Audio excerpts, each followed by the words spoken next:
Another movie I saw, One Battle After Another. That came out this It's year. the new one It's this year, got right? With Leo yeah, DiCaprio. new Is that Leo? DiCaprio, Okay, yeah, Benicio del Toro, Sean Penn, and pretty good so cast. I've been hearing great things about this movie, and how great Sean Penn was, and how this movie should win. Like the box office wasn't great, and people were like, "How I does remember this that. movie not make money if it's so good?" And so I was like, "Let me watch this." I like DiCaprio. I gave it like a 6.5 after watching because the acting phenomenal. Like DiCaprio is good.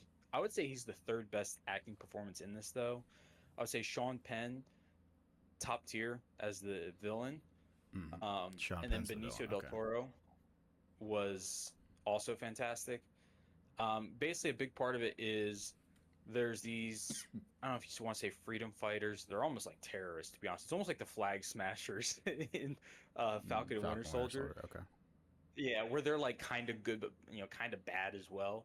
That are trying to, stop the I guess it's ICE. It's like the military at the border. They're capturing all these immigrants. And I mean, it's a fun movie. There's a lot of cool stuff in it. The acting is phenomenal, but there was just a lot that I was kind of like, I don't get this. There was a lot of like, what was the point of that? Especially at the end. There's a certain character that at the end you think he meets a certain fate, but then he really doesn't. And you're kind of like, okay, well, what's this going to lead to? It leads to something else that you're kind of like, why didn't you just leave at the first fate? It didn't make sense. The point of the movie is to show the two different ways to retaliate to immigration, not to get into the whole like politics and all that, but like you had the people who like resorted to violence and it was almost about them because they were kind of they were getting, to be honest, they were getting off on, rebellion, things like that.